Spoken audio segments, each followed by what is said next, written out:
الحمد لله وكفى وسلام على عباده الذين اصطفى أما بعد أعوذ بالله من الشيطان الرجيم بسم الله الرحمن الرحيم وأما من خاف مقام ربه ونهى النفس عن الهوى فإن الجنة هي المأوى سبحان ربك رب العزة عما يصفون وسلام على المرسلين والحمد لله رب العالمين اللهم صل على سيدنا محمد وعلى آل سيدنا محمد وبارك وسلم۔ ہر مومن کی یہ آرزو ہوتی ہے کہ میرا ایمان مکمل ہو۔ ایک حدیث مبارکہ میں نبی علیہ الصلوۃ والسلام نے بتلا دیا، راز کھول دیا کہ ایمان مکمل کیسے ہوتا ہے۔ فرمایا من احب للہ، جس نے اللہ کے لیے محبت کی، وابغض للہ، اور اللہ کے لیے بغض رکھا، وآتا للہ، اور اللہ ہی کے لیے دیا، عطا کیا، ومنع للہ، اور اللہ ہی کے لیے منع کیا، فقد استکمل الایمان، اس نے ایمان کو مکمل کر لیا۔ اس میں چار باتیں ہیں۔ دل یہ چاہتا ہے کہ انسان چاروں باتوں پہ عمل کرے، مگر بہت سارے لوگ کنفیوزڈ ہوتے ہیں کہ جی کچھ باتیں سمجھ نہیں آتی۔ اللہ کے لیے محبت کرنا یہ تو سمجھ میں آتا ہے کہ انسان مسلمان بھائی سے اللہ کے لیے محبت کرے، پڑوسی سے اللہ کے لیے محبت کرے، والدین سے، اپنے استاد سے۔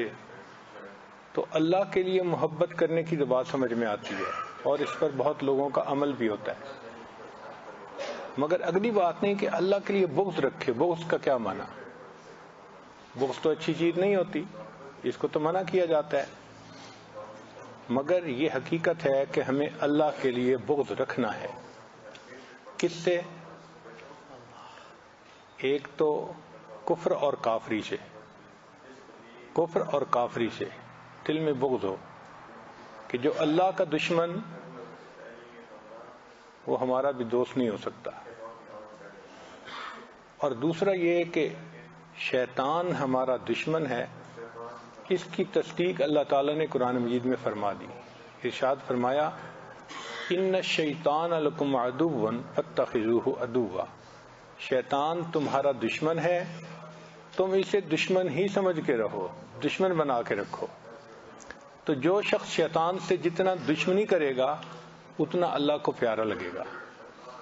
اس لیے فرمایا الم اعہد الیکم یا بنی آدم اللہ تعبدوا الشیطان، اے بنی آدم کیا ہم نے آج تم سے یہ عہد نہیں لیا تھا کہ تم شیطان کی عبادت نہیں کرو گے؟ انہ لکم عدو مبین، وہ تمہارا واضح کھلا دھلا دشمن ہے۔ وَأَنِ اعْبُدُونِی، اور ایک میری ہی عبادت کرو گے۔ ھذا صراط مستقیم، یہ سیدھا راستہ ہے۔ تو شیطان سے دشمنی رکھنے کا ہمیں حکم دیا گیا۔ تو ہمارا بڑا دشمن شیطان ہے، اور ایک دشمن اور بھی ہے جو ہمارے اپنے من کے اندر ہے، اس کو نفس کہتے ہیں۔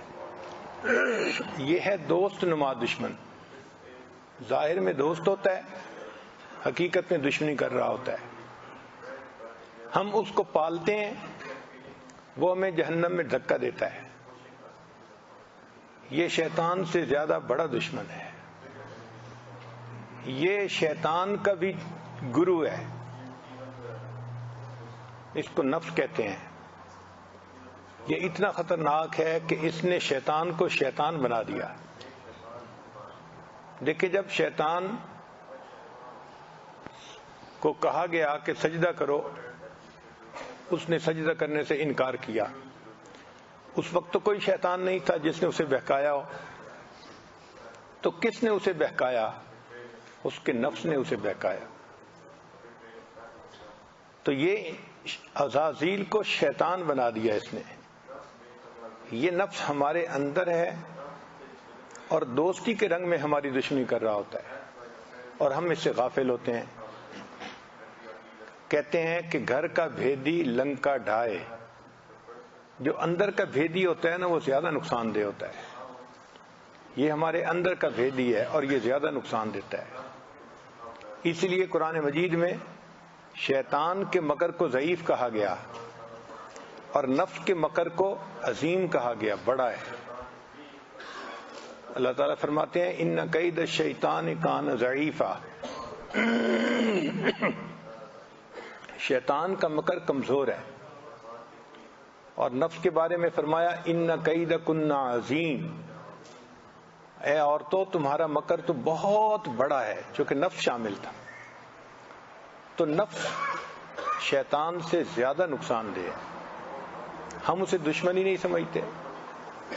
ان دونوں سے دشمنی کرنا یہ ایمان کو مکمل کرنے کا ذریعہ ہے. تو جو فرمایا نا وَأَبْغَضَ لِلَّهِ، اللہ کے لیے بغض رکھے. تو ہم اللہ کے لیے بغض کس سے رکھیں؟ نفس اور شیطان کے ساتھ. نفس خواہشات سامنے لاتا رہتا ہے کہ تم اس پر عمل کرتے چلو، مزے کی زندگی گزرے گی. شیطان بھی گناہوں کے خیال دل میں ڈالتا چلا جاتا ہے کہ گناہ کرو دیکھی جائے گی. یہ دونوں دشمن ہیں. ان کو دشمن سمجھ کے رہنا اور ان کے ساتھ دشمنی کرنا، ان سے دل میں بغض رکھنا، یہ ایمان کے کامل ہونے کی دلیل ہے.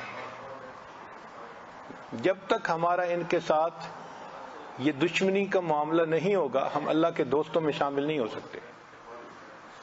اللہ تعالیٰ کے دوستوں میں شامل ہونے کے لیے شیطان سے دشمنی کا ظاہر کرنا ضروری ہے. اس لیے حج قبول ہونے کے لیے رمی جمار کا عمل ضروری ہے. رمی جمار کیوں کروائی گئی؟ ثبوت مانگا گیا کہ تم عرفات میں آئے، مجھ سے محبت کا اظہار کیا، میرے دوستوں میں شامل ہونے کے لیے تیار ہو گئے. چلو ٹھیک ہے ہم تمہیں اپنا دوست بنا لیتے ہیں، لیکن جو میرا دشمن ہے ذرا اس سے بیزاری کا اظہار بھی تو کرو نا کہ تم مجھ سے بری ہو، تم اس سے محبت نہیں کرتے. چنانچہ پھر مینا میں بلا کے 3 دن شیطان کو کنکریاں مروائی گئی. وہ کنکریاں مارنا تو ایک ظاہر میں عمل ہے، اصل میں تو ایک سائن ہے، ایک علامت ہے کہ اے اللہ ہم آپ کی وجہ سے اس سے دشمنی رکھتے ہیں. اسی لیے جمرہ جو ہے جب شیطان کو کنکری ماری جاتی ہے تو اس کے بعد دعا قبول ہوتی ہے. اللہ کی شان کہ قبولیت دعا کا موقع ہوتا ہے. تو اللہ تعالیٰ چاہتے ہیں کہ تم میرے دوست بن کے رہو تو میرے دشمن کے دشمن بن کے رہو. یہ شیطان اللہ کا دشمن، ہم بھی اس کو اپنا دشمن سمجھ کے رکھیں. اور عجیب غلط فہمی یہ ہے کہ ہم شیطان کو نہ دشمن سمجھتے ہیں نہ اپنے نفس کو اپنا دشمن سمجھتے ہیں، ان کو اپنا دوست سمجھتے ہیں. اور اس غلط فہمی میں ہم گناہوں کی زندگی گزارتے پھر رہے ہیں. لہذا جو چاہے کہ مجھے اللہ کا قرب حاصل ہو وہ ہر وقت نفس اور شیطان کو اپنا دشمن سمجھے، ان سے محتاط رہے کہ کہیں یہ میرے اوپر وار نہ کر دیں. نفس اور شیطان ہے خنجر در بغل، وار ہونے کو ہے اے غافل سنبھل. پڑ نہ جائے دین و ایمان میں خلل، باز آ ہاں باز آ اے بے عمل. تو ہمیں ان سے بہت واچفل رہنا ہے، بہت محتاط رہنا ہے اور ان کی نہیں ماننی. جس بندے نے یہ فیصلہ دل میں کر لیا نا کہ میں نے نفس اور شیطان کی بات نہیں ماننی، سمجھ لیں کہ اس کا ایمان محفوظ ہو گیا. چنانچہ خواہشات کی پیروی کرنا یہ بہت بڑا گناہ ہے. اور جو خواہشات کی پیروی نہیں کرتا، خواہشات کو توڑتا ہے، اس کے بارے میں اللہ فرماتے ہیں وَأَمَّا مَنْ خَافَ مَقَامَ رَبِّهِ، اور جو اپنے رب کے سامنے کھڑے ہونے سے ڈر گیا، وَنَهَى النَّفْسَ عَنِ الْهَوَىٰ، اور اس نے اپنے نفس کو خواہشات میں پڑنے سے روک لیا، فَإِنَّ الْجَنَّةَ هِيَ الْمَأْوَىٰ، پس جنت اس بندے کا ٹھکانہ ہے. تو نفس کی خواہشات کو توڑنے پر اور روکنے پر جنت کا وعدہ ہے. ہم اپنے دل میں ذرا جھانک کے دیکھیں کہ ہم نفس کی خواہشات کو توڑتے ہیں یا پورا کرتے ہیں. آپ اس نتیجے پر پہنچیں گے کہ ہم تو ہر خواہش کو پورا کرنے کی کوشش کرتے ہیں، کوئی بھی تھوڑی سی ٹیمپٹیشن ہوتی ہے تو بس ہمارا وضو ٹوٹ جاتا ہے۔ ہم بہت کمزور ہیں اس معاملے میں۔ تو آج کی اس مجلس کا بنیادی مقصد یہ ہے کہ ہم اپنے اصلی دشمنوں کو پہچانیں۔ لوگ کہتے ہیں جی فلاں رشتہ دار دشمن ہے، پڑوسی دشمن ہے، بھئی ہمارا کوئی دشمن نہیں ہے۔ اصل ہمارے دشمن دو ہی ہیں، ایک باہر کا ہے، ایک اندر کا ہے، باہر کا شیطان اور اندر کا نفس، بس یہ دشمن ہے۔ ایک بزرگ تھے تو پڑوسی کچھ ان کی مخالفت کرتا تھا، ایک دن اس نے بہت الٹی سیدھی باتیں کر دی تو ایک آدمی نے آ کے کہا جی فلاں بندے نے تو آپ کے خلاف بہت باتیں کی ہیں۔ کہنے لگے بھئی میں دو دشمنوں سے نمٹنے میں مشغول ہوں، فارغ ہو کے پھر میں اس سے بھی نمٹ لوں گا۔ تو وہ بڑا حیران ہوا، اچھا ایک کا تو مجھے پتا ہے کہ اس نے ان کے خلاف باتیں کی، اور دو کون سے ہیں؟ تو وہ کہنے لگا کہ حضرت کن دو سے آپ نمٹ رہے ہیں؟ فرمایا نفس اور شیطان سے، جب ان سے نمٹ لوں گا پھر میں تیسرے کا بھی خیال کر لوں گا۔ تو ہماری زندگی ان دو میں ہی گزر جائے گی۔ یہ ایسے دشمن ہیں، موت تک ہمیں ان سے خطرہ ہے، موت تک، آخری لمحے تک خطرہ ہے۔ زندگی میں کوئی وقت ایسا نہیں آتا جہاں کوئی انسان مطمئن ہو کے بیٹھ جائے کہ اب مجھے کوئی خطرہ نہیں۔ زندگی میں وقت ایسا نہیں آ سکتا۔ امام احمد بن حنبل رحمۃ اللہ علیہ کی وفات کا وقت قریب تھا، تو طلباء نے سوچا کہ ہم حضرت کے سامنے کلمہ پڑھیں، تلقین ہو جائے۔ چنانچہ انہوں نے کلمہ پڑھنا شروع کیا۔ حضرت پڑھتے لا، پھر خاموش، پھر پڑھتے لا، پھر خاموش۔ طلباء حیران کہ پورا کلمہ کیوں نہیں پڑھ رہے؟ اللہ کی شان کی طبیعت تھوڑا سنبھل گئی۔ طلباء نے پوچھا کہ حضرت ہم تو پورا کلمہ پڑھ رہے تھے، آپ صرف لا کا لفظ بول رہے تھے۔ امام احمد بن حنبل رحمۃ اللہ علیہ نے فرمایا کہ اس وقت شیطان بدبخت میرے سامنے آیا اور مجھے کہہ رہا تھا احمد بن حنبل تو ایمان بچا کے دنیا سے چلا گیا، اور میں اس بدبخت کو جواب دے رہا تھا لا، نہیں، ابھی بھی مجھے خطرہ ہے تجھ سے، جب تک میری جان نہ نکل گئی میں اطمینان میں نہیں ہو سکتا۔ یعنی آخری لمحے میں بھی ہمیں خطرہ ہے، کیونکہ مشائخ نے لکھا ہے کہ شیطان تو معمولی باتوں پہ ہمیں گناہ کروا دیتا ہے، موت کے وقت تو یہ پورا زور لگا دیتا ہے۔ حتیٰ کہ کئی مرتبہ جو فوت شدہ ہوتے ہیں نا والدین، جن سے بندے کو بڑی محبت ہوتی ہے، ان کی شکل میں آتا ہے اور بندے کو دین سے گمراہ کر دیتا ہے، ایسے حربے بھی اختیار کرتا ہے۔ تو جو ہمیں آسانی سے اب گرا لیتا ہے، موت کے وقت تو یہ یقیناً گرائے گا۔ اس سے بچنے کے لیے ہمیں محنت کرنی پڑے گی، اور وہ محنت ہے اپنی خواہشات کو توڑنا اور شیطان کو اپنا دشمن سمجھ کے رکھنا۔ چنانچہ حدیث مبارکہ میں ہے، نبی علیہ السلام نے ارشاد فرمایا کہ جب اللہ تعالیٰ نے جنت کو پیدا فرمایا تو جبریل علیہ السلام سے کہا کہ جبریل جنت کو جا کے دیکھو، اللہ جنت اتنی خوبصورت ہے کہ جو بندہ دیکھے گا وہ تو جنت جائے بغیر نہیں رہے گا۔ تو اللہ تعالیٰ نے جنت کے گرد ناگوار باتیں رکھ دی، ناگوار باتوں کو جنت کے گرد رکھ دیا، پھیلا دیا۔ جبرائیل اب جا کے دیکھو، اللہ جنت جانا اتنا مشکل کہ کوئی قسمت والا ہی جنت جائے گا۔ پھر اللہ تعالیٰ نے جہنم کو پیدا فرمایا، جبرائیل دیکھو جا کے، اے اللہ اتنی آگ ہے، ایسی جگہ ہے کہ کوئی بندہ بھی نہیں وہاں جائے گا۔ اللہ تعالیٰ نے جہنم کے ارد گرد خواہشات کو ڈال دیا، لذتوں کو ڈال دیا۔ جبرائیل اب دیکھو، یا اللہ اب تو لگتا ہے کہ شاید ہی کوئی ہوگا جو جہنم سے بچے گا۔ تو جہنم میں جانے کا راستہ خواہشات کی اتباع والا راستہ ہے، اور جنت میں جانے کا راستہ خواہشات کو توڑنے کا راستہ ہے۔ آپ اگر گاڑی میں سفر کر رہے ہیں نا تو جس منزل پہ جا رہے ہیں آپ ارد گرد کی عمارتوں سے اور مکانات سے اندازہ لگا سکتے ہیں کہ میرا رخ کس طرف ہے، میں کہاں صحیح رخ پہ جا رہے ہیں یا نہیں جا رہے۔ آج بھی آپ دیکھنا چاہیں کہ میں جنت میں جا رہا ہوں یا جہنم میں، تو اس کی پہچان بہت آسان ہے۔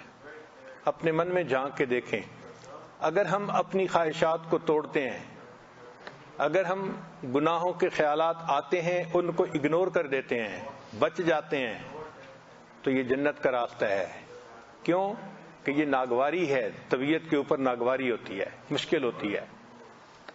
اگر ہم اپنی غیر محرم سے نظر بچاتے ہیں، جھوٹ بولنے کا موقع ہوتا ہے ہم سچ بولتے ہیں، تو یہ علامت ہے کہ ہم جنت کے راستے پہ چل رہے ہیں۔ اور اگر ہم اپنی ہر خواہش کو پورا کرتے ہیں، گناہ کا ذرا سا موقع آیا ہمارا وضو ٹوٹ گیا، تو اس کا مطلب کہ ہم جہنم کے راستے پہ جا رہے ہیں۔ اب ایک آدمی جہنم کے راستے پہ جا رہا ہو اور خوش فہمی میں رہے کہ جی میں جنت چلا جاؤں گا، تو یہ تو بیوقوفی کی بات ہے نا۔ اس لیے اپنی خواہشات کو توڑنا۔ اچھا، خواہشات کو توڑنے سے کیا مراد؟ یہ نہیں ہے کہ انسان ٹھنڈا پانی نہ پیے، رات کو نہ سوئے، بیوی سے ملاقات نہ کرے، اس سے یہ مراد نہیں ہے۔ جو خلاف شرع خواہشات ہوتی ہیں ہماری، ان کو توڑنا۔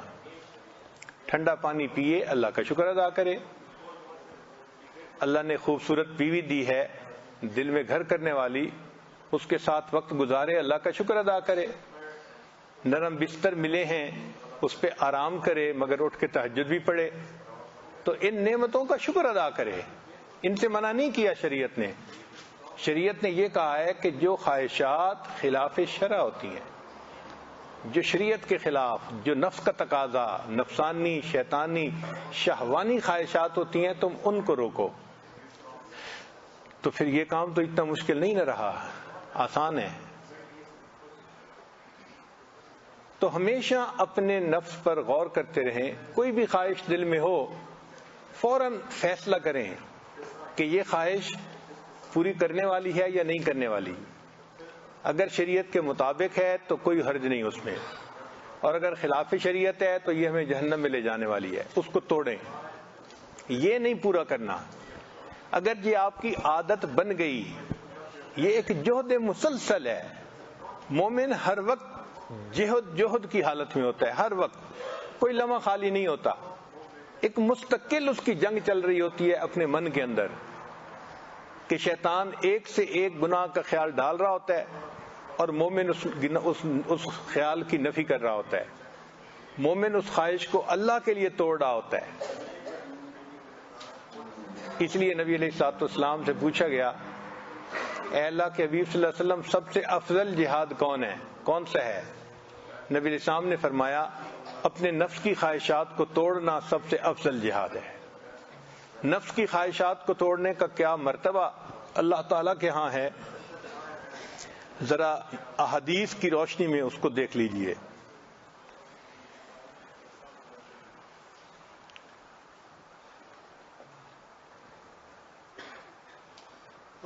نبی علیہ السلام نے ارشاد فرمایا، جفت الجنت بالمقارۃ، حفت الجنت بالمقارۃ وحفت النار بالشہوات، کہ جنت کو ناگوار چیزوں کے ذریعے سے گھیر دیا گیا۔ اب جو جنت جانا چاہتا ہے ان ناگوار چیزوں سے گزر کے جانا پڑے گا، اور وہ ناگوار کیا ہیں؟ اپنی خواہشات کو توڑنا۔ اور جہنم کے گرد شہوات کو رکھ دیا گیا، تو جو بندہ اپنی شہوات کو پورا کرے گا وہ جہنم کے قریب سے قریب تر ہوتا چلا جائے گا۔ نبی علیہ السلام نے ارشاد فرمایا، لا یؤمن احدکم حتی یکون ہواہ تبعا لما جئت بہ، تم میں سے کوئی اس وقت تک ایمان والا نہیں ہو سکتا جب تک کہ وہ اپنی خواہشات کو تابع نہ کر دے اس تعلیم کے جو میں لے کر آیا ہوں۔ یعنی نبی علیہ السلام جو شریعت لے کے آئے، جب تک ہم اپنی خواہشات کو اس شریعت کے تابع نہیں کر دیں گے ہم ایمان والے ہی نہیں کہلائیں گے۔ یہ تو بہت خطرے کی بات ہے۔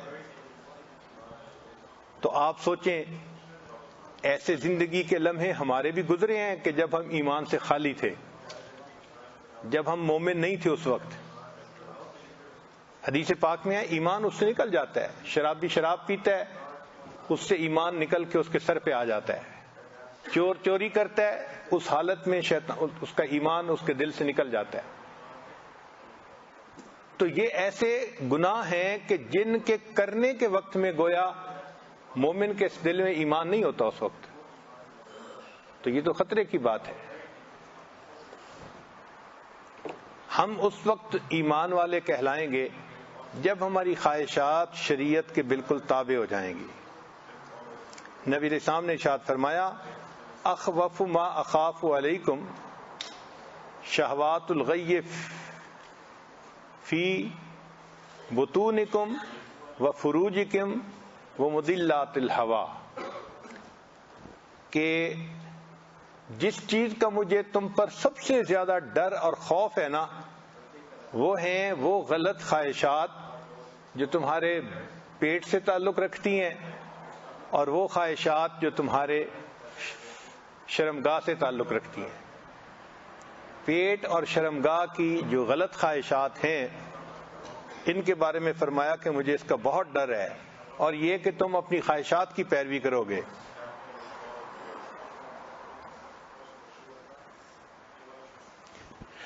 اس لیے جو انسان اپنے نفس کی ہر چاہت کو پورا کرتا ہے وہ خدا پرست نہیں ہوتا، وہ تو نفس پرست ہوتا ہے۔ خدا پرستی الگ چیز ہے، نفس پرستی الگ چیز ہے۔ زر پرست، زن پرست، نفس پرست، یہ سب کی سب بت پرستی ہی کی اقسام ہیں، خدا پرستی کوئی اور چیز ہے۔ تو ایسا تو نہیں کہ اللہ کے ہاں ہمارا نام بت پرستوں میں لکھا ہوا۔ دنیا میں جتنا نفس کی پوجا کی گئی اتنی کسی اور بت کی پوجا نہیں کی گئی۔ چنانچہ حدیث پاک میں ہے ما تحت ظل السماء الہ یعبد اعظم عند اللہ من هوى متبع، کہ آسمان کے نیچے خواہشات کی پیروی کرنے سے زیادہ بڑا بت اور کوئی نہیں ہے۔ سب سے بڑا بت انسان کا نفس ہے، انسان کی خواہشات ہیں، اور ہم اس کی پوجا کرتے ہیں اور ہم اس کا احساس بھی نہیں کرتے، بلکہ ہم کہتے ہیں جی ہم کرنا تو وہ ہے جو میری مرضی میں آئے گا۔ بھئی کلمہ پڑھنے کے بعد مرضی ہماری کہاں گئی؟ ختم ہو گئی۔ مرضی تو اب اللہ کی چلے گی، ہماری نہیں چلے گی۔ نبی علیہ السلام نے ارشاد فرمایا ثلاث مہلکات، تین چیزیں ہلاک کر دینے والی ہیں، یعنی جہنم پہنچانے والی ہیں۔ شح مطاع، ایسا لالچ یعنی ایسا بخل کہ انسان جس کی پیروی کرے۔ حوی متبع، ایسی خواہشات کہ انسان اس کے پیچھے لگ پڑے۔ وَإِعْجَابُ الْمَرْءِ بِنَفْسِهِ، اور بندے کے اندر اگر عجب ہو نا، میں ہو، خود پسندی ہو، تو یہ خود پسندی بھی جہنم میں پہنچاتی ہے۔ اپنے آپ کو نیک سمجھنا، دوسروں سے اچھا سمجھنا، یہ چیز اللہ تعالیٰ کو بہت ناپسند ہے۔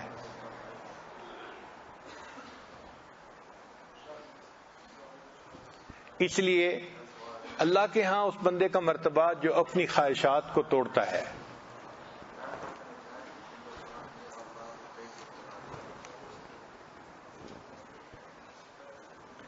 سلیمان علیہ السلام کا قول ہے الغالب لہواہ اشد من الذی یفتح المدینۃ وحدہ، کہ جس بندے نے اپنی خواہشات کو قابو میں کر لیا یہ اس بندے سے بھی زیادہ اعلیٰ ہے جس اکیلے بندے نے پورے شہر کو فتح کر لیا۔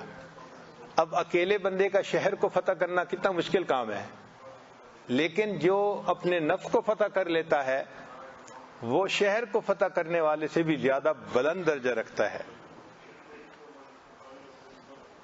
ایک بزرگ تھے، اللہ نے ان کو ہوا میں اڑنے کی کرامت عطا فرمائی تھی، جیسے سلیمان علیہ السلام کو اللہ نے معجزہ عطا فرمایا تھا کہ وہ اپنے تخت پہ بیٹھتے تھے اور تخت کو ہوا اڑا کے لے جاتی تھی۔ چنانچہ کسی نے ان کو ہوا میں اڑتے ہوئے دیکھا تو اس نے سوال پوچھا کہ آپ کو ہوا میں اڑنے کی یہ فضیلت کیسے نصیب ہوئی؟ انہوں نے جواب میں کہا ترکت الہوا، میں نے اپنی خواہشات کو چھوڑ دیا، فادخلت فی الہوا، اور میں ہوا کے اندر اڑنے کی فضیلت پا گیا۔ تو جو خواہشات کو توڑ دیتا ہے اللہ تعالیٰ پھر ہوا میں اڑنے کی توفیق بھی عطا فرما دیتے ہیں، ایسی کرامات بھی عطا فرما دیتے ہیں۔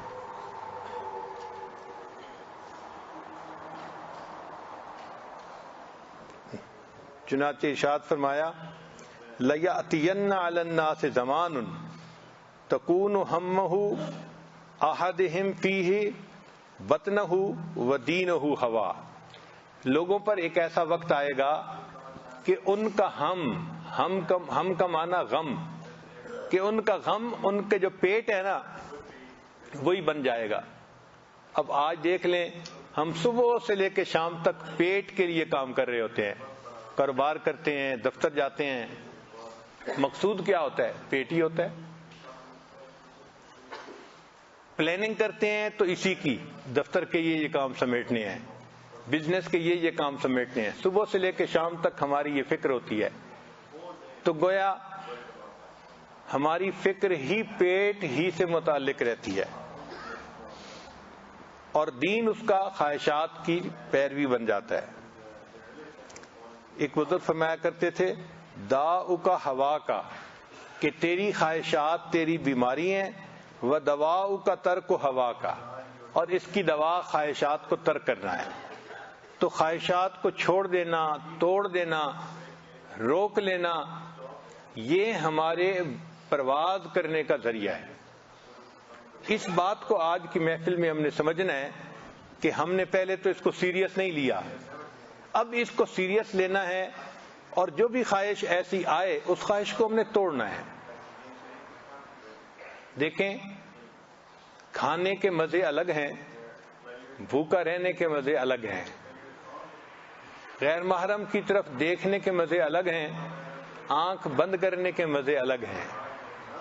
اصل میں ہم نے ابھی آنکھ بند کرنے کے مزے چکھے ہی نہیں، اس لیے ہمیں پتہ نہیں ہے۔ ہمیں بولنے کے مزوں کا پتہ ہے، خاموش رہنے کے مزوں کا پتہ ہی نہیں ہے۔ تو اللہ نے جو مزے اس طرح رکھے ہیں وہ بہت اعلیٰ ہیں، چنانچہ جن کو بھوکا رہنے کے مزے آ جاتے ہیں سبحان اللہ، وہ زیادہ سے زیادہ روزہ رکھ کے اپنی زندگی گزارتے ہیں۔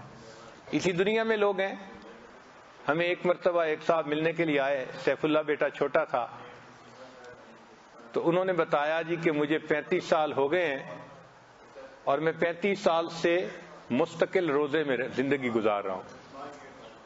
چونکہ شیخ کو تو اپنے اعمال بتاتے ہیں، تو اپنے حالات بتاتے ہوئے انہوں نے یہ بات بتائی کہ جی الحمدللہ زندگی کے 35 سال گزر گئے ہیں، میرا کوئی روزہ قضا نہیں ہوا، میں ہر روز روزے سے رہتا ہوں۔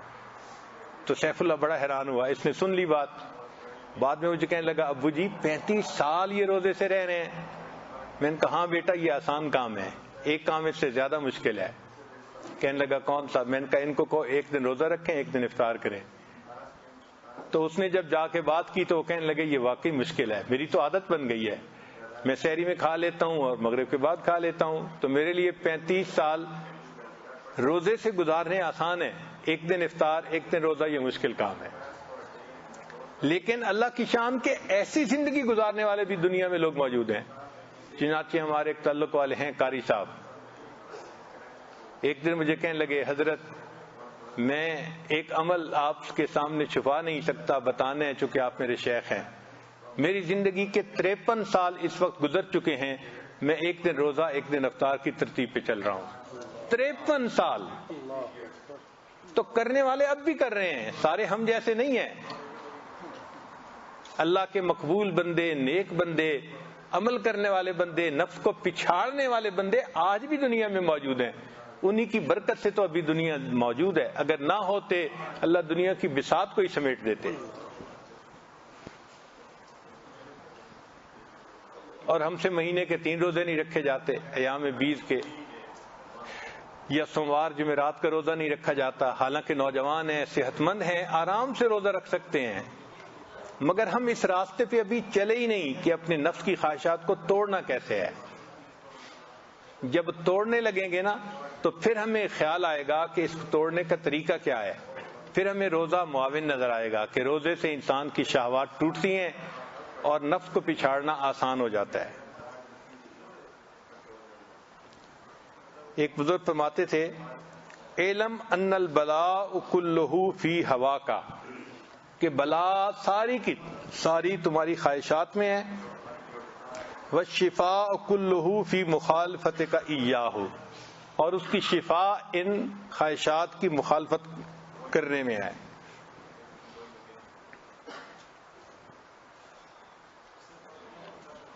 حجاج بن یوسف کا ایک قول ہے الکفر فی اربعۃ اشیاء، 4 چیزیں کفر تک پہنچا دیتی ہیں، 4 چیزیں انسان کو کفر تک پہنچا دیتی ہیں۔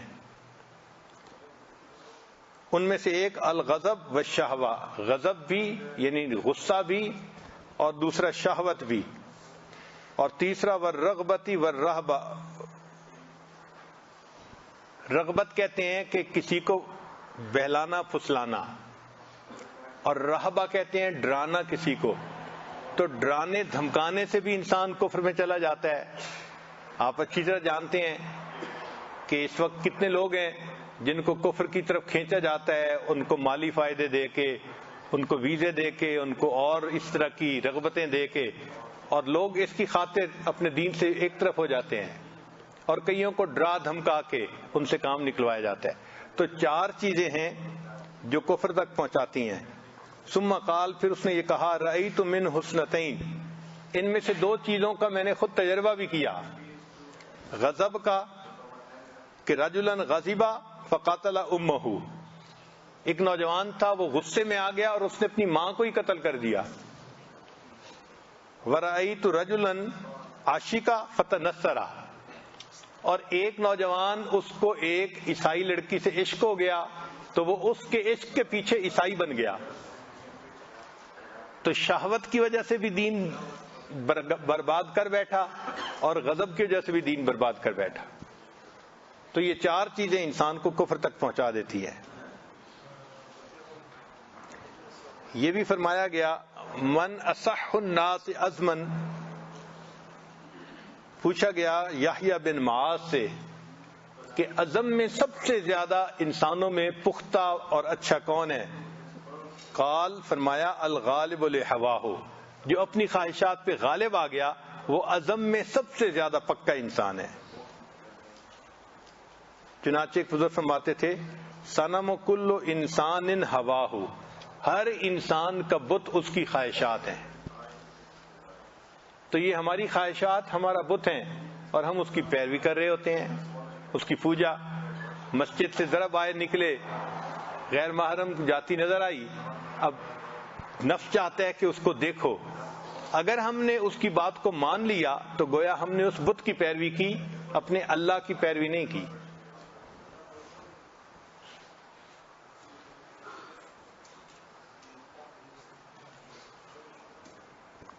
بشر بن حارث فرمایا کرتے تھے لا تجد حلاوت العبادت حتی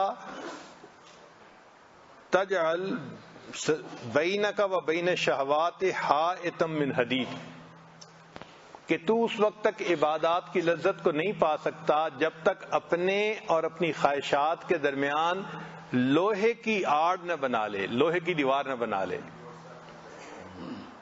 ہمارے حضرت مرشد عالم رحمۃ اللہ علیہ بیان میں فرمایا کرتے تھے کہ میں نے اپنی زندگی میں لوہے کا لنگوٹ باندھا ہے۔ لنگوٹ کہتے ہیں کہ انسان جو اپنے تہبند کے اندر پینٹی پہنتا ہے اس کو لنگوٹ کہتے ہیں۔ تو حضرت فرماتے تھے کہ میں نے لوہے کا لنگوٹ باندھا۔ تو کسی نے پوچھا جی لوہے کا لنگوٹ سے کیا مراد؟ فرمانے لگے کہ میں نے اپنی زندگی میں جنسی گناہ نہیں کیا۔ اللہ اکبر، کیسی صاف پاکیزہ زندگی ہوگی کہ زندگی میں جنسی گناہ کیا ہی نہیں۔ اور آج اگر دیکھیں تو ہر بندہ، ہر دوسرا بندہ جنسی گناہ میں ملوث نظر آتا ہے۔ تو اللہ تعالیٰ عبادات کی لذت عطا فرما دیتے ہیں جب انسان لوہے کا لنگوٹ باندھتا ہے۔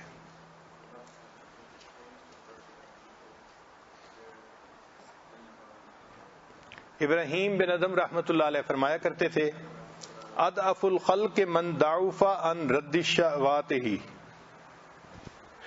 جو اپنی خواہشات کو رد کرنے میں کمزور ہو گیا وہ انسانوں میں سب سے زیادہ کمزور ہے۔ وَأَقْوَى الْخَلْقِ، اور مخلوق میں سب سے زیادہ قوی وہ ہے جو اپنی خواہشات کو رد کرنے میں قوی ثابت ہو گیا۔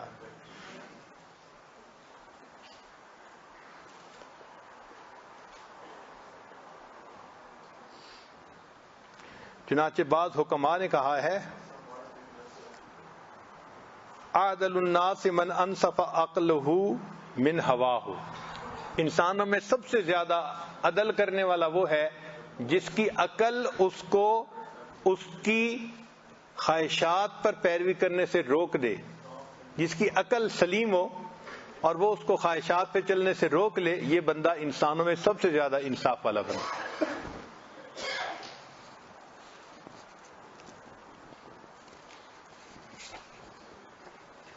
نبی علیہ السلام نے ارشاد فرمایا الکیس من دان نفسہ، عقل مند وہ ہے، عقل مند انسان کون ہے؟ جو اپنے نفس کو پامال کر لے، اس کو دبا دے۔ وعمل لما بعد الموت، اور جو موت کے بعد والی زندگی کے لیے عمل کرے۔ والعاجز، اور عاجز وہ ہے من اتبع نفسہ ہواہا وتمنا علی اللہ، جو اپنی نفس کی خواہشات کی پیروی کرے اور اللہ پر بڑی امیدیں باندھتا رہے، یعنی دیکھنے میں نفس کے پجاری اور ویسے دل میں بڑی تمنا کہ جی ہم نے تو جنت جانا ہے، اور بیٹھ کے جنت کی پلاننگ کرتے ہیں، ہم جنت میں یہ کریں گے اور جنت میں یہ کریں گے۔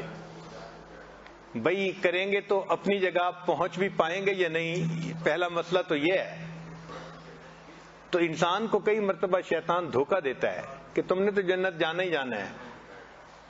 ایک صاحب بات کرتے ہوئے مجھے کہنے لگے جی آخر اللہ نے کسی کو تو جنت بھیجنا ہی ہے۔ میں نے کہا بھائی کسی کو تو بھیجنا ہی ہے، بات تو ہماری ہے، ہم جائیں گے یا نہیں جائیں گے۔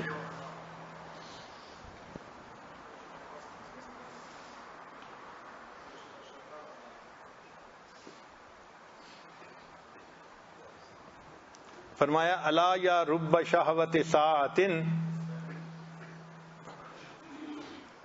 اورثت حزنا طویلا،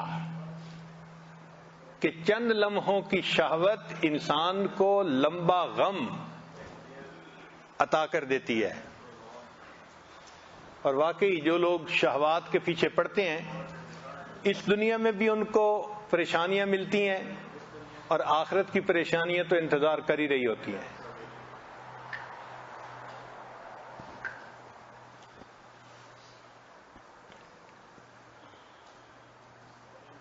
حدیث مبارکہ لیس الشدید من غلب الناس، وہ قوی بندہ نہیں کہ جو انسانوں پہ غالب آ جائے، ولکن الشدید من غلب نفسہ، جو اپنے نفس پہ غالب آ جائے وہ قوی انسان ہے۔ نبی علیہ السلام سے پوچھا گیا وما جہاد الاکبر یا رسول اللہ، اے اللہ کے حبیب صلی اللہ علیہ وسلم بڑا جہاد کون سا ہے؟ قال، نبی علیہ السلام نے فرمایا مجاہدۃ العبد ہواہ،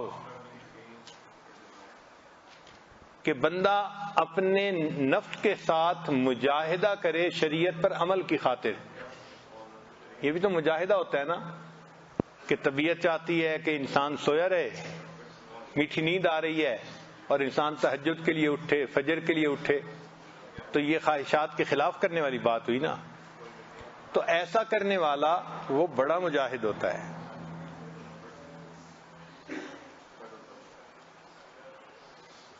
ایک بزرگ فرمایا کرتے تھے امت نفس کا تحییہا، تو اپنے نفس کو مار دے تجھے باطن کی زندگی نصیب ہو جائے گی، تو روحانی طور پر زندہ ہو جائے گا۔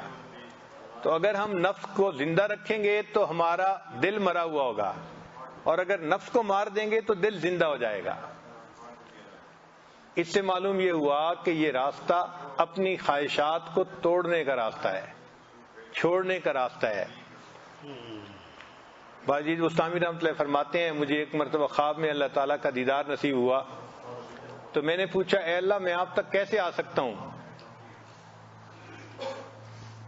تو فرمایا کہ بایزید تو اپنا ایک قدم نفس پہ رکھ لے، تیرا دوسرا قدم جنت میں پہنچے گا.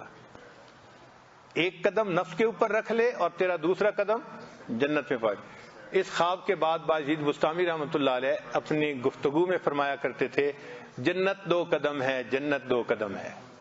تو کسی نے پوچھا کہ حضرت جنت 2 قدم ہے کا کیا معنی؟ فرمایا ایک قدم نفس پہ رکھو، دوسرا قدم جنت میں جائے گا. تو جنت میں جانا مشکل نہیں ہے، لیکن ہم شریعت کے بتائے ہوئے طریقے کو سامنے رکھیں. یہ نہیں ہو سکتا کہ نفس کی خواہشات بھی پوری ہوتی رہیں اور ہمیں جنت بھی مل جائے. ای خیال است و محال است جنو، یہ پاگل پنے والی بات ہے کہ انسان جا مشرق کی طرف رہا ہو اور مغرب کی منزل پہ پہنچنے کے خواب دیکھ رہا ہو. یہ کیسے ہو سکتا ہے؟ یہ تو وہی ایک سکھ کا لطیفہ ہے کہ بیچارے نے جانا تھا مشرق کی طرف اور وہ اس ٹرین پر بیٹھ گیا جو مغرب کی طرف جاتی تھی. اب وہ اپنے اوپر جو سلیپر ہوتا ہے اس کے اوپر جا کے لیٹ گیا. نیچے اور بھی سواریاں آ کے بیٹھ گئیں. جب آنکھ کھلی تو اس نے نیچے والوں سے پوچھا کہاں جا رہے ہیں؟ انہوں نے کہا بھئی مغرب کی طرف. اس نے جانا تھا مشرق کی طرف. کہنے لگا دیکھو سائنس نے کیسی ترقی کر لی ہے، نیچے والے مغرب جا رہے ہیں، اوپر والے مشرق جا رہے ہیں.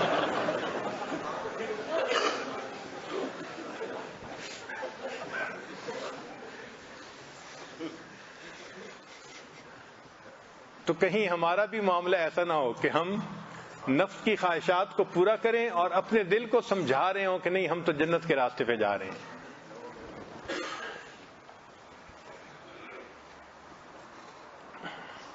حاتم اسم رحمۃ اللہ علیہ فرماتے تھے الموت الاحمر مخالفت النفس، کہ جو سرخ موت ہے وہ اپنے نفس کی مخالفت کرنے کا دوسرا نام ہے. یعنی اپنے نفس کی خواہشات کو توڑنا، اس کو موت احمر کہا مشائخ نے.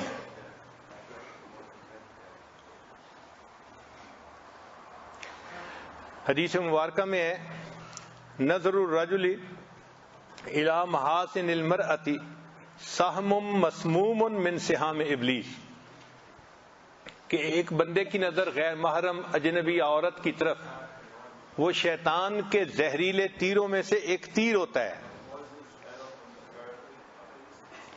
یورث الشہوۃ فی القلب، اس سے قلب کے اندر شہوت پیدا ہوتی ہے.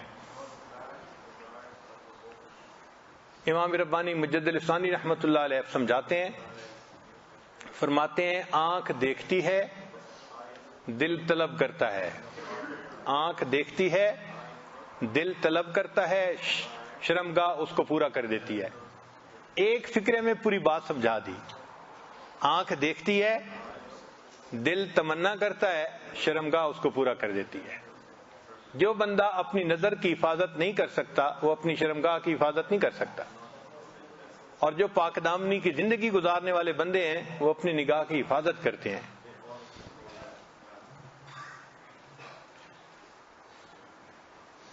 آج کل بعض نوجوانوں کے ذہن میں یہ خلل آ جاتا ہے جی اور ہم تو جی صرف فون پہ بات کرتے ہیں بس، اس سے زیادہ نہیں. ایک نوجوان آئے بیت ہوئے تو وہ اپنے غلط تعلق کو جسٹیفائی کر رہا تھا، اور جی بس میں صرف بات کرتا ہوں اور کچھ نہیں. میں نے کہا بھائی بات سے ہی تو بات بڑھتی ہے. جی میں حضرت بس صرف بات کرتا ہوں. میں نے کہا یہی تو پہلی سیڑھی ہے، ایک سیڑھی پہ قدم رکھیں گے اگلی سیڑھیاں خود چڑھیں گے، اور قرآن پاک سے یہ ثابت ہے. دیکھیں انبیاء 1,24,000، ان میں سے کسی نے یہ مطالبہ نہیں کیا اے اللہ ہم آپ کو دنیا میں دیکھنا چاہتے ہیں، اس لیے کہ وہ عارف تھے، جانتے تھے کہ دنیا میں اللہ کو دیکھنا ممکن نہیں ہے. ہم جنت میں جا کے دیکھ سکیں گے، آخرت میں دیکھیں گے، آخرت میں وعدہ ہے. سوائے حضرت موسیٰ علیہ السلام کے کہ انہوں نے کہا رب ارنی انظر الیک، اے اللہ میں آپ کو دیکھنا چاہتا ہوں. تو بھائی وہ بھی تو ایک پیغمبر علیہ السلام تھے نا، انہوں نے ایسے کیوں کہہ دیا؟ مفسرین نے نقطہ لکھا کہ انبیاء میں سے صرف موسیٰ علیہ السلام تھے وکلم اللہ موسیٰ تکلیما، اللہ تعالیٰ نے ان سے ہم کلامی فرمائی تھی، چنانچہ جو بندہ ہم کلامی کرتا ہے اس کے دل میں محبوب کو دیکھنے کا شوق پیدا ہو جاتا ہے۔ اس لیے جو کہتے ہیں کہ ہم صرف بات کرتے ہیں، آج بات کریں گے، کل پھر دیکھنے کی تمنا کریں گے، اور جب دیکھیں گے تو وہی ہوگا جو شیطان کرواتا ہے۔ تو بات تک بات نہیں رہتی، بات سے بات بڑھ جاتی ہے۔ اس لیے وہ پہلے قدم پہ ہی ختم کریں کہ بات ہی نہیں کرنی، یہ سلسلہ شروع ہی نہیں کرنا۔ جس نے سلسلہ شروع کر دیا پھر شیطان اس کو لے کے اس راستے پہ چل پڑے گا۔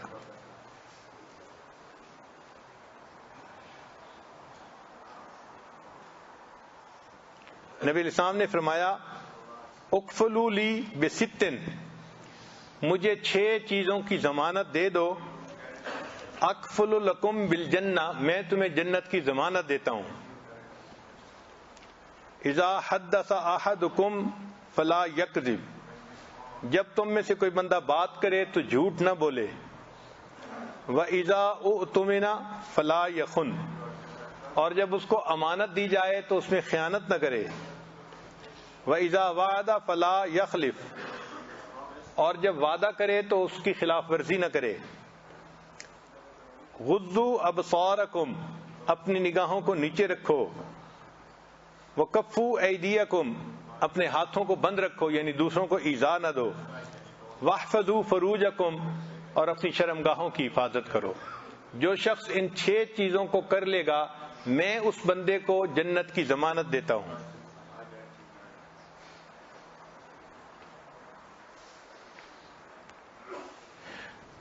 جو بندہ اپنے نفس کے خلاف کرتا ہے تو اللہ تعالیٰ پھر اس کو ریوارڈ بھی دیتے ہیں، اجر بھی دیتے ہیں۔ چنانچہ یہ نہیں ہے کہ جی ہم اپنے نفس پر جبر کریں گے اور ہم تو محروم ہو جائیں گے، نہیں، محروم نہیں ہوتے، اس کے بدلے اللہ بہتر چیز عطا فرماتے ہیں۔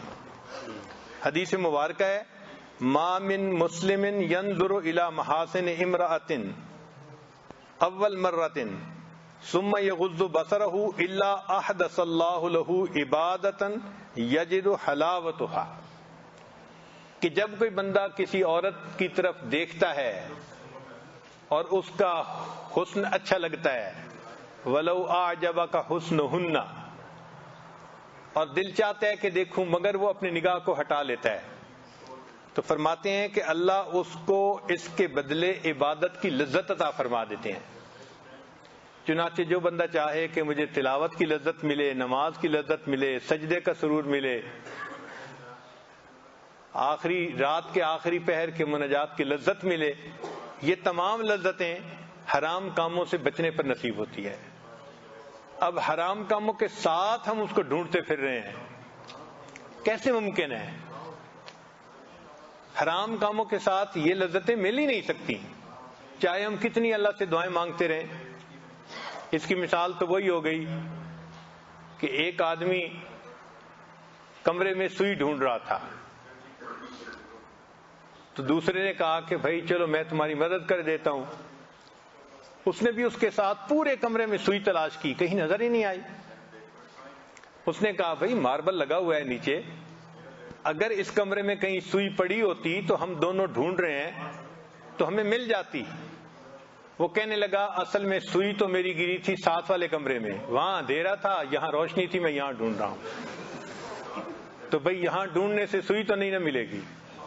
خواہشات کی پیروی کرنے والے راستے پر ہمیں عبادت کی لذت کیسے مل سکتی ہے؟ ممکن ہی نہیں۔ ہم اس کو اس راستے پہ ڈھونڈ رہے ہیں جہاں عبادت کی لذت ملتی ہی نہیں، وہ تو ملتی ہی نفس کے خواہشات کو توڑنے والے راستے پہ ہے۔ ہم راستہ تو ٹھیک اپنائیں، پھر ہمیں عبادت کی لذت بھی نصیب ہو جائے گی۔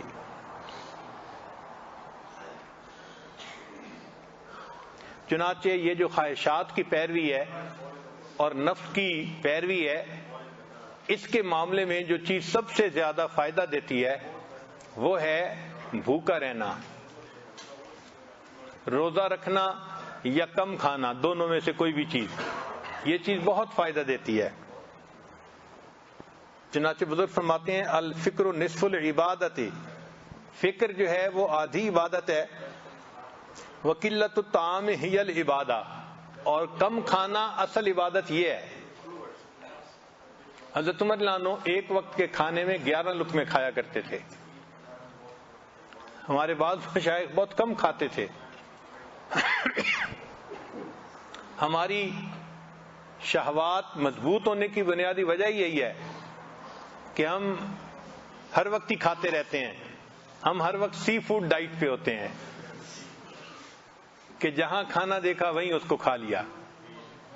تو جب پیٹ بھرا رہتا ہے تو پھر خواہشات مضبوط ہوتی ہیں, پھر شہوات انسان پہ غالب آ جاتی ہیں. حدیث پاک میں ہے ان اکثر الناس شبعا فی الدنیا اطولہم جوعا فی الآخرہ. جو بندہ دنیا کے اندر اکثر پیٹ بھرا رہے گا وہ قیامت کے دن اکثر خالی پیٹ رہے گا, بھوکا پیٹ رہے گا. نبی علیہ السلام عائشہ صدیقہ عنہا فرماتی ہیں ما شبع رسول اللہ صلی اللہ علیہ وسلم من خبز شعیر, کہ جو کی روٹی سے نبی علیہ السلام نے یومین 2 دن متواتر پیٹ نہیں بھرا حتی ماتا, حتیٰ کہ نبی علیہ السلام پردہ فرما گئے. پردہ فرمانے تک 2 دن متواتر جو کی روٹی سے پیٹ نہیں بھرا.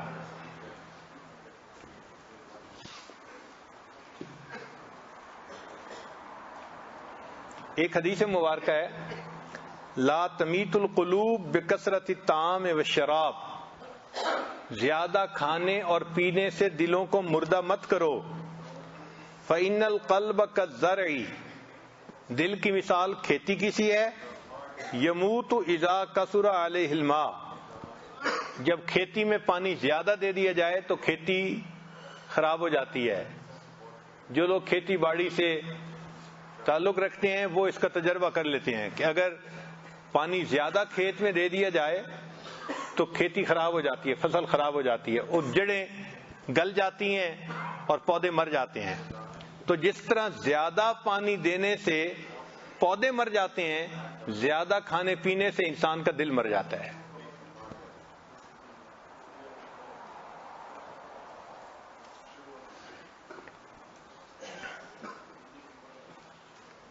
ایک حدیث مبارکہ میں ہے جاہدوا انفسکم بالجوع والعطش, بھوک اور پیاس کے ذریعے اپنے نفس کے ساتھ مجاہدہ کرو. فإن الأجر فی ذلک, اس میں بہت بڑا اجر ہے.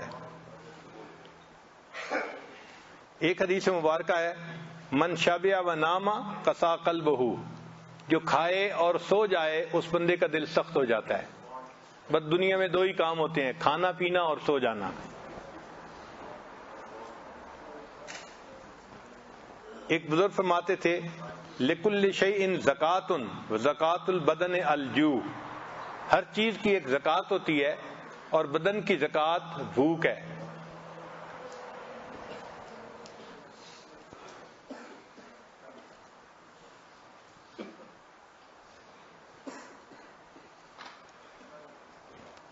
ایک حدیث مبارکہ میں ہے احیوا قلوبکم بقلت الضحک وقلت الشبع, کہ تھوڑا ہنسنے سے اور تھوڑا پیٹ بھرنے سے تم اپنے دلوں کو زندہ کر لو. وطہروھا بالجوع, اور بھوک کے ذریعے سے اپنے دلوں کو پاکیزہ کر لو. تو اگر ہم اپنے دلوں کو پاکیزہ کرنا چاہتے ہیں تو ہمیں بھوک کے مزے لینے پڑیں گے. چنانچہ بعض صحابہ فرماتے تھے کہ ہمیں گرمیوں کا موسم اس لیے اچھا لگتا تھا کہ ہم روزہ رکھتے تھے اور ہمیں روزے کی حالت میں جہاد کرنے کا مزہ آتا تھا.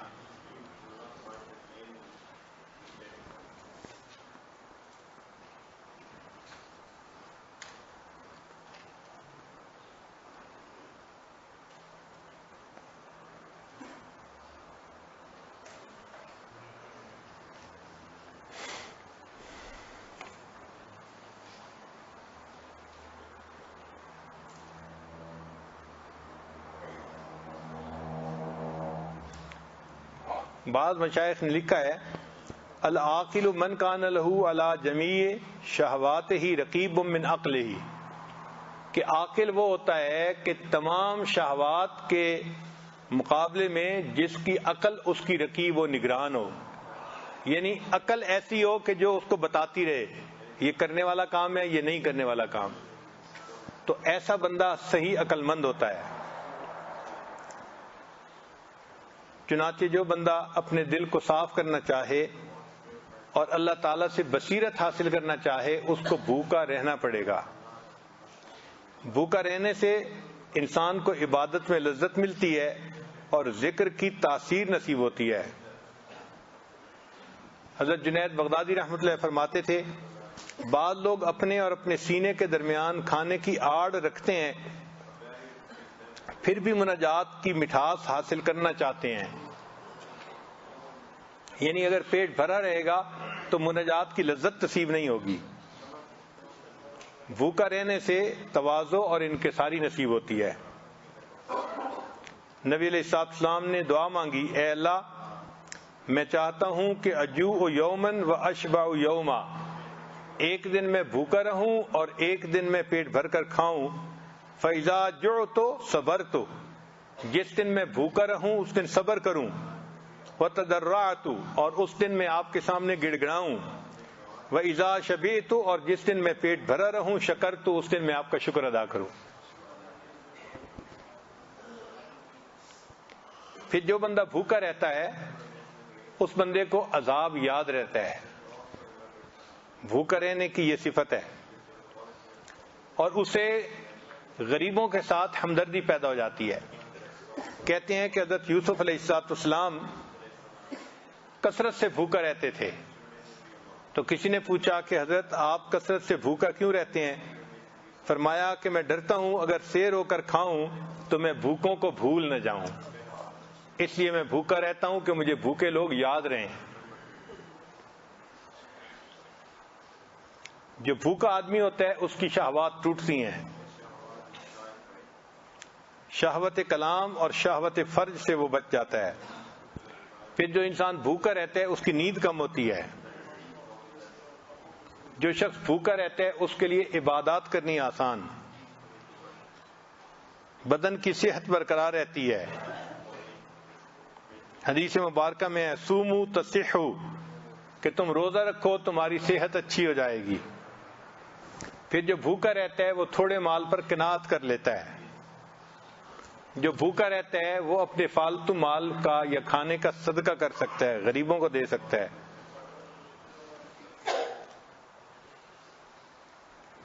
حدیث مبارکہ میں ہے ایما امرئن اشتہا شہوتا فرد شہوتہ وآثر بها علی نفسہ غفر اللہ لہ، کہ جس بندے کو شہوت گناہ کی طرف کھینچے اور وہ بندہ اپنی شہوت پہ قابو پا لے، گناہ نہ کرے، اس عمل پر اللہ اس کے پچھلے سب گناہوں کو معاف فرما دیتے ہیں۔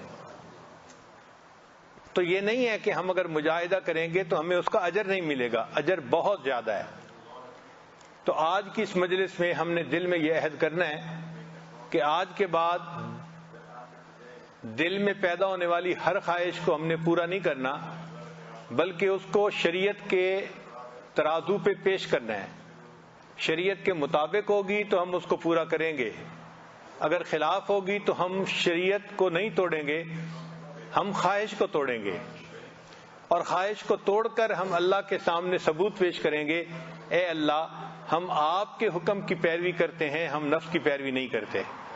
اس طرح ہم اللہ کے گروہ میں شامل ہو جائیں گے، اور اگر نفس کی پیروی کریں گے تو ہم شیطان کے گروہ میں شامل ہوں گے، اور حزب الشیطان ہم الخاسرون، وہ ہمیشہ خسارہ اٹھاتے ہیں جو شیطان کا گروہ ہوتے ہیں، اور جو اللہ کا گروہ ہوتے ہیں ان حزب اللہ ہم الغالبون، وہ مفلحون ہوتے ہیں، وہ غالب آنے والے ہوتے ہیں۔ اب ایک سوال پیدا ہوتا ہے کہ جی اپنی نگاہوں کی حفاظت کرنے کے لیے کیا کرنا چاہیے؟ روزہ رکھنا چاہیے، اگر کوئی کنوارا ہے تو نکاح کر لینا چاہیے تاکہ جائز طریقے سے اپنی خواہشات پوری ہو جائیں۔ اور ایک اہم بات کہ جہاں اللہ نے نگاہوں کی حفاظت کا حکم فرمایا اسی آیت میں یہ بھی فرما دیا ان اللہ خبیر بما یصنعون، ان الفاظ کو سوچے اور اپنے دماغ میں ہر وقت رکھے۔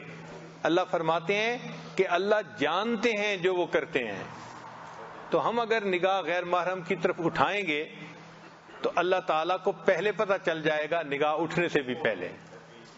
مشائخ نے کہا کہ آدمی غیر محرم کی طرف نگاہ بعد میں اٹھاتا ہے، اس سے پہلے اللہ کی نگاہ اس بندے کے چہرے پہ پڑ رہی ہوتی ہے کہ یہ کر کے آ رہا ہے۔ تو ہم اگر غیر محرم کو دیکھیں گے تو اس وقت اللہ تعالیٰ ہمیں بھی دیکھ رہے ہوں گے، تو ہم اللہ کے دوستوں میں کیسے شامل ہو جائیں گے؟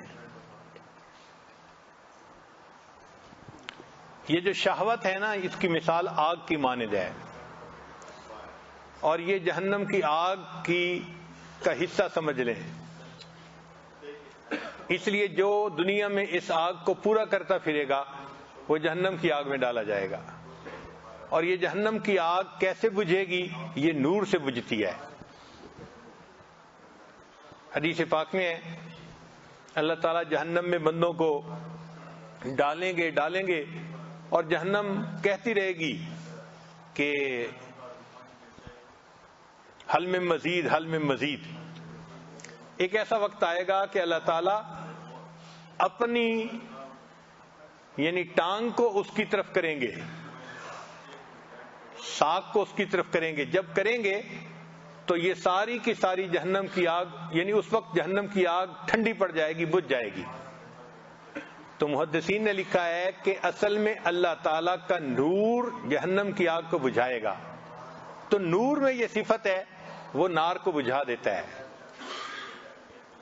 اب حضرت ابراہیم علیہ السلام کے قلب میں وہ نور تھا، ان کو نار کے اندر 40 دن کے لیے ڈالا گیا تھا اور آگ نے ان کو نقصان نہیں پہنچایا تھا۔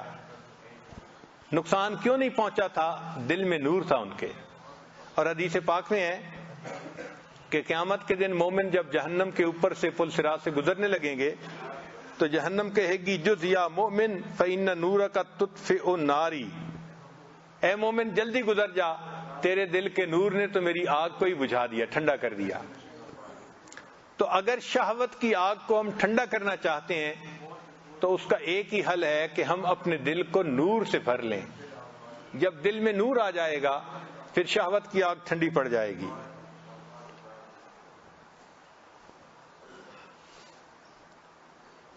تو جتنا ہم اپنے نفس کی خواہشات کی مخالفت کریں گے اتنا اللہ تعالیٰ کے محبوب بنتے جائیں گے۔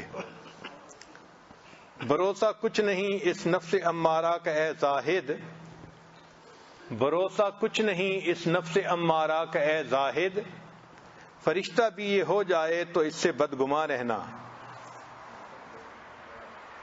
اور کبھی بھی اس خوش فہمی میں نہ پڑنا کہ جی اب میرا نفس جو ہے وہ تو بڑا ٹھیک ہو گیا ہے اور مجھے کوئی خطرہ نہیں۔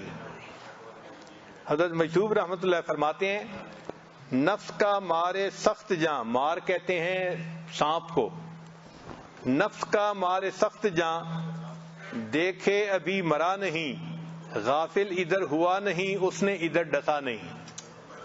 یہ ایسا سخت جان سانپ ہے، جلدی نہیں مرتا، ذرا ہم اس سے غافل ہوئے تو یہ ہمیں ڈس لے گا۔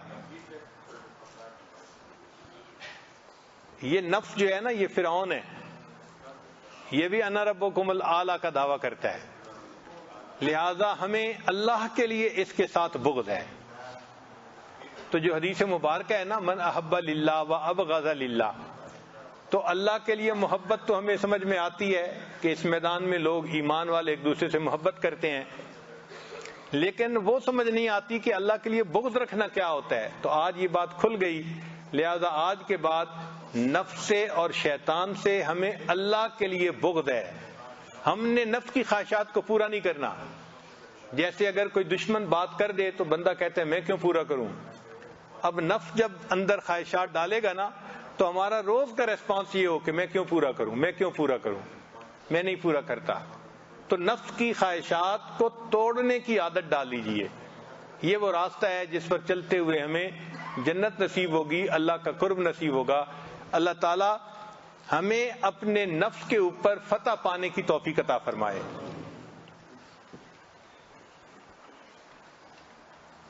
حدیث مبارکہ میں ہے کہ جو نوجوان اس کو ایک خوبصورت خاندانی عورت گناہ کی طرف بلائے اور وہ جواب میں کہہ دے انی اخاف اللہ، میں اللہ سے ڈرتا ہوں، اللہ تعالیٰ اس کو قیامت کے دن عرش کا سایہ عطا فرمائیں گے۔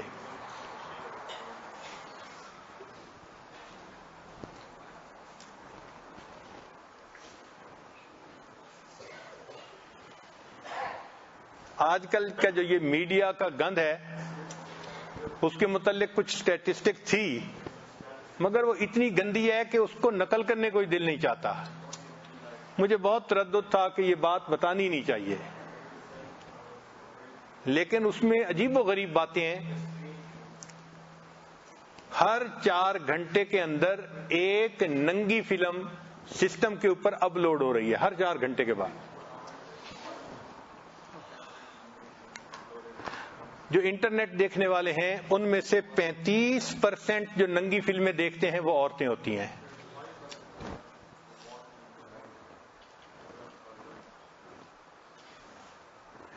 ہر روز جو ای میل لکھی جاتی ہیں ان میں سے 2.5 بلین ای میل جو ہوتی ہیں وہ سیکس سے متعلق ہوتی ہیں۔ 2.5 بلین ڈیلی ای میل وہ سیکس سے متعلق ہوتی ہیں۔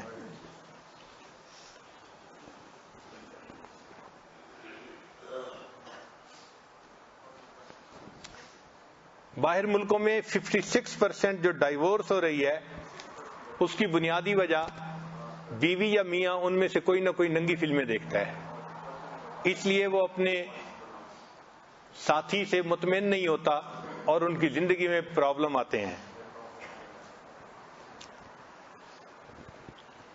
3 سٹیجز ہیں، یہ ذرا سمجھنے والی بات ہے کہ عام طور پہ ہر نوجوان سمجھتا ہے کہ یہ ننگی فلمیں بری چیز ہے، مگر اس کا عادی بنا دیا جاتا ہے، ایڈکشن اس کی ہو جاتی ہے۔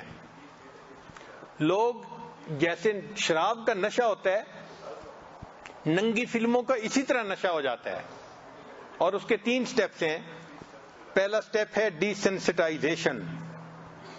ڈی سینسٹائزیشن کا مطلب یہ کہ جو بندہ ننگی فلمیں دیکھنے لگ جاتا ہے تو وہ پھر برے کو برا نہیں سمجھتا، یعنی شروع کے چند دن تو ملامت ہوتی ہے، پھر وہ روٹین بن جاتی ہے۔ تو پہلے سٹیپ کو کہتے ہیں ڈی سینسٹائزیشن۔ پھر دوسرا سٹیپ آ جاتا ہے، اس کو کہتے ہیں ایکسیپٹنس، کہ بندہ اس برائی کو پھر تسلیم کر لیتا ہے۔ اور تیسرا سٹیج ہے ڈسٹورشن۔ ڈسٹورشن کا معنی کہ بندہ اس گناہ کو زندگی کا حصہ ہی سمجھنا شروع کر، اس کے بغیر تو گزارا ہی نہیں، جی یہی طریقہ ہے۔ تو آج کل میڈیا کے ذریعے انسانوں کے دماغ اس سوچ کو ڈسٹارٹ کر دیا گیا ہے، جس وجہ سے زندگیوں کے اندر بہت پریشانیاں ہیں۔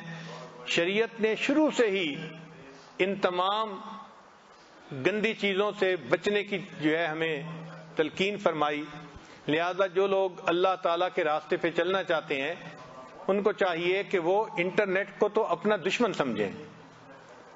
ٹھیک ہے، کاروباری استعمال کی وجہ سے ہم یہ نہیں کہہ دیتے کہ جی ہر بندے کے لیے حرام ہے۔ ٹھیک ہے، جو کاروبار کے لیے استعمال کرتے ہیں تو جائز کام کے لیے جائز ہے، ناجائز کام کے لیے ناجائز ہے، مگر اکثر و بیشتر اس کا ناجائز استعمال ہی ہو رہا ہوتا ہے۔ اس سے بچنے کی کوشش کریں۔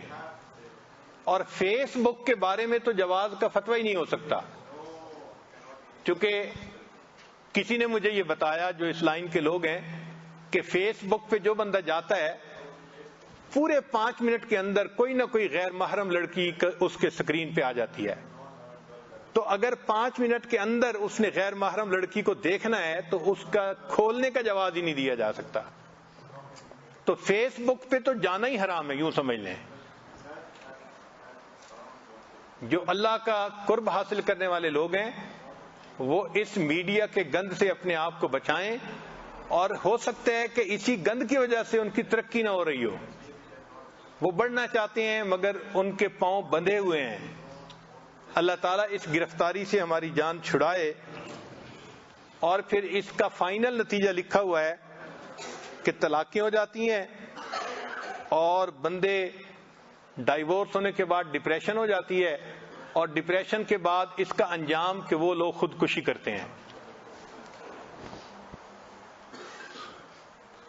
جن لوگوں کو ایسی فلمیں یا ایسی چیزیں دیکھنے کی عادت ہو، ان کے لیے بھی چند نصیحتیں ہیں، وہ ذرا سن لیجئے، یہ کام کی باتیں ہیں کہ وہ بندہ اپنی ول پاور کو بڑھائے. سب سے پہلا کام ڈٹرمنیشن پاور، ول پاور. چونکہ ول پاور مضبوط ہوگی تو انسان انٹرنیٹ پہ تو کام کرے گا مگر گندی ویب سائٹ پہ نہیں جائے گا، اور اگر ول پاور کمزور ہوگی تو پھر خود بخود اس طرف کھنچ جائے گا. تو ول پاور کو مضبوط کریں ذکر کی کثرت کے ذریعے سے، اور جن لوگوں کو اللہ نے مضبوط قوت ارادی دی ہے ان اللہ والوں کی صحبت میں بیٹھنے سے اپنی قوت ارادی کو مضبوط کریں. پھر جو لوگ ایکسرسائز کرتے ہیں ان کی بھی ول پاور مضبوط ہو جاتی ہے. جو لوگ مناسب سوتے ہیں رات کو ان کی ول پاور بھی مضبوط ہوتی ہے. پھر جو لوگ فاسٹنگ، روزہ رکھتے ہیں، روزہ رکھنے سے بھی ول پاور مضبوط ہو جاتی ہے. میڈیٹیشن، جو لوگ مراقبہ کرتے ہیں اس سے بھی ول پاور مضبوط ہو جاتی ہے. اور ایک پوائنٹ یہ ہے کہ جو لوگ ایسا گناہ کرتے ہیں acknowledge that you are addict, اس کو جسٹیفائی نہ کریں، اپنے آپ کو جسٹیفائی نہ کریں جی میں اس وجہ سے دیکھتا ہوں میری بیوی میری بات نہیں مانتی، میرے ساتھ ٹھیک طرح سے نہیں رہتی، لہذا میں انٹرنیٹ پہ یہ تصویریں دیکھتا ہوں. نہیں، ایکسپٹ کریں کہ ہاں میرے اندر یہ گناہ موجود ہے، تب اس کی ریمیڈی ہوگی. ان تمام برائیوں سے بچنے کے لیے اللہ تعالی کا مضبوط یقین وہ ضروری ہے. ہم اگر سکرین دیکھ رہے ہوتے ہیں تو اس وقت اللہ تعالی ہمیں بھی دیکھ رہے ہوتے ہیں کہ یہ کیا بیٹھا تماشے دیکھ رہا ہے. اور جتنی ویڈیوز ہوں، امیجز ہوں، آڈیوز ہوں، ان سب کو ختم کر دینا چاہیے، ڈیلیٹ کر دینا چاہیے. اور کمپیوٹر استعمال بھی کرنا ہو تو پبلک پلیس پہ استعمال کرنا چاہیے، بند کمروں میں استعمال نہیں کرنا چاہیے. اور آدمی کو ٹیمپٹیشن کو برداشت کرنا یہ بھی سیکھنا پڑتا ہے. یہ جو شہوت کا زور ہے یہ چند لمحوں کی بات ہوتی ہے. انسان اگر اللہ کے لیے اس کو تھوڑی دیر روکے تو اللہ تعالیٰ اس مصیبت سے نجات عطا فرما دیتے ہیں. حضرت مجذوب رحمۃ اللہ فرماتے ہیں طبیعت کی رو زور پر ہے تو رک، طبیعت کی رو زور پر ہے تو رک، نہیں تو یہ سر سے گزر جائے گی، ہٹا لے خیال اس سے کچھ دیر کو، چڑھی ہے ندی یہ اتر جائے گی. تھوڑی دیر کے لیے انسان گناہوں سے اپنا ذہن ہٹا لے، یہ سیلاب جو چڑھ جاتا ہے نا یہ اتر بھی جاتا ہے، یہ ختم ہو جاتی ہے.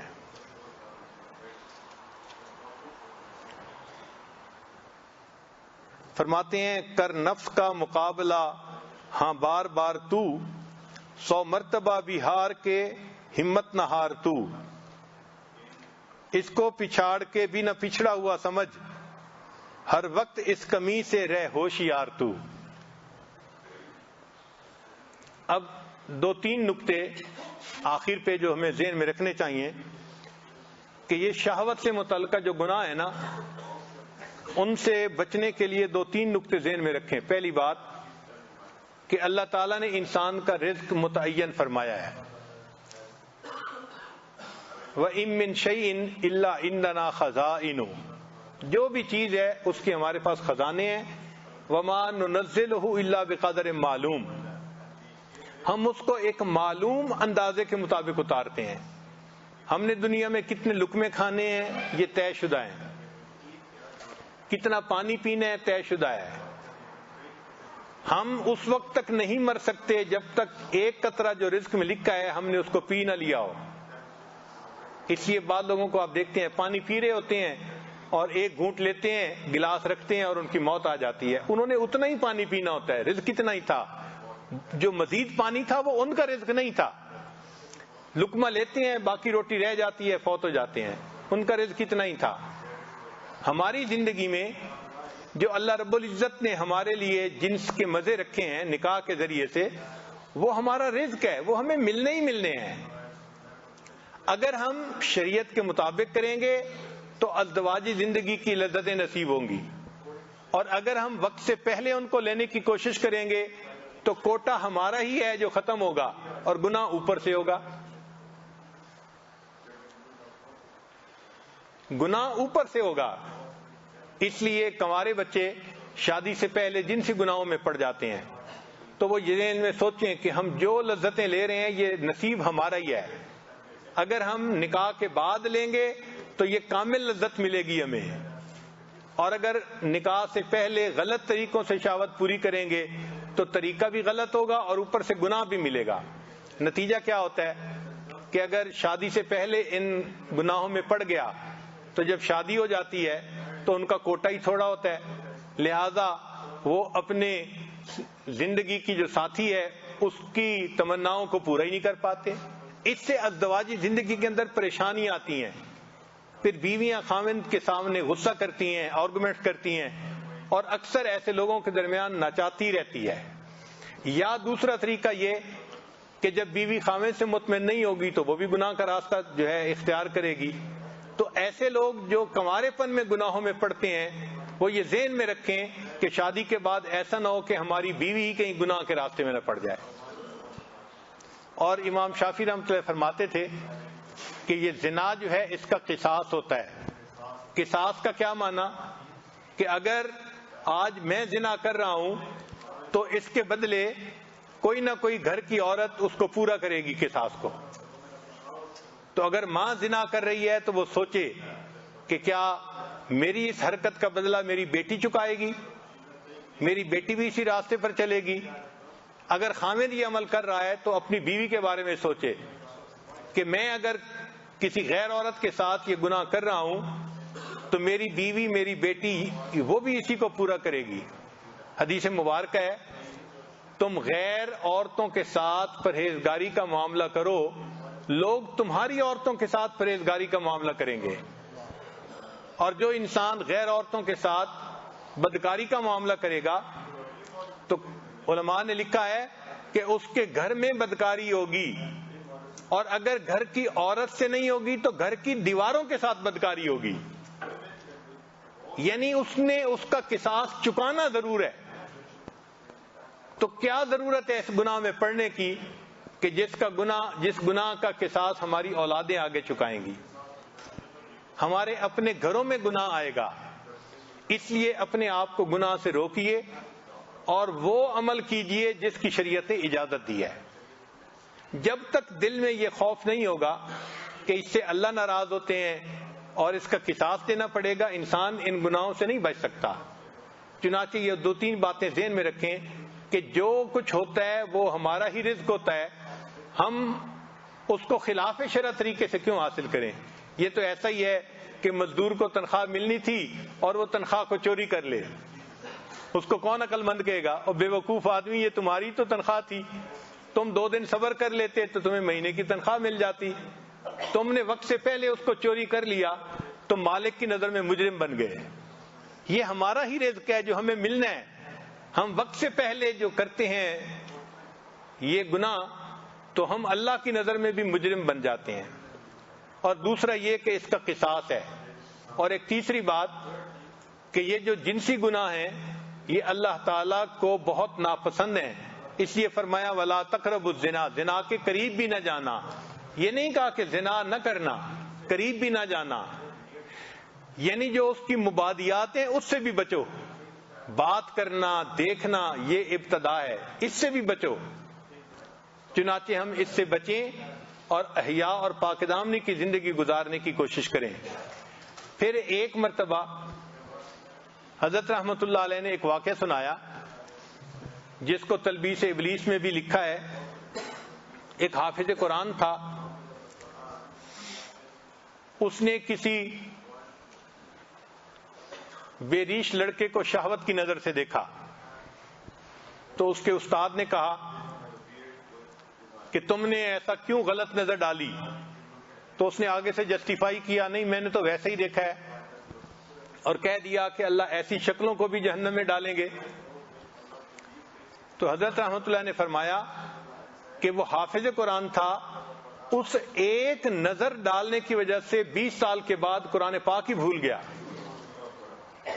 تو جب یہ بیان میں واقعہ سنا تو مجھے بہت پریشانی ہوئی بعد میں کھانے پہ حضرت نے اپنے ہاں بلایا تو میں نے حضرت سے عرض کیا کہ حضرت میں کم علم ہوں، کم سمجھ ہوں، مجھے کچھ باتیں سمجھ میں نہیں آتی، آپ اجازت دیں تو میں آپ سے پوچھ لوں؟ فرمایا پوچھو۔ میں نے کہا کہ حضرت ایک بندے نے ایک مرتبہ بدنظری کی، اتنی بڑی سزا کہ قرآن پاک کو ہی سینے سے نکال لیا گیا؟ تو حضرت نے فرمایا ہاں، وہ اس لیے کہ یہ اللہ تعالیٰ کی غیرت کا معاملہ ہے۔ میں نے پوچھا حضرت کیا مانا؟ تو فرمایا کہ نبی الاسلام نے فرمایا کہ انا اغیر الناس، میں انسانوں میں سب سے زیادہ غیور ہوں، واللہ اغیر منی، اللہ مجھ سے بھی زیادہ غیور ہیں۔ تو اللہ غیرت کرتے ہیں کہ ایک بندہ مجھ سے محبت کرنے کی بجائے غیر سے محبت کا اظہار کر رہا ہے، یہ اللہ کی غیرت کا معاملہ ہے۔ اور جہاں غیرت کا معاملہ آ جاتا ہے وہاں اللہ تعالیٰ ایمان سے بھی محروم کر دیں تو یہ بھی ممکن ہے۔ اس لیے جو دوست لکھتے ہیں نا آئی لو یو، یہ 3 لفظ لکھتے ہوئے ہاتھ کانپنے چاہیے، بندے کا دل کانپنا چاہیے کہ میں کسی کو یہ لفظ لکھ رہا ہوں، کہیں ایسا نہ ہو کہ اس میسج کو بھیجنے پر اللہ تعالیٰ اپنے دفتر میں یہ لکھوا دیں کہ I don't love this person, یہ تو غیر سے محبت کرتا ہے، یہ میرے محبت کرنے والوں میں شامل نہیں ہے، اس کا نام نکال دو میری۔ تو کہیں اللہ کے دفتروں سے ہمارا نام ہی نہ نکال دیا جائے، ایسے الفاظ مت کہیں کسی کو، اس کو کہیں جہاں شریعت نے اجازت دی ہے، اس کے علاوہ نہیں۔ تو یہ اللہ تعالیٰ کی غیرت کا معاملہ ہے، اس لیے ایسے گناہوں سے بچنا اور اللہ تعالیٰ سے معافی مانگنا یہ ہمارے اوپر لازم ہے۔ اللہ تعالیٰ ہمیں شہوت کے گناہوں سے محفوظ فرمائے اور ہمیں اپنے نفس پر غالب آنے کی توفیق عطا فرمائے۔ وآخر دعوانا ان الحمد للہ رب العالمین۔ کچھ دیر مراقبہ کر لیجئے۔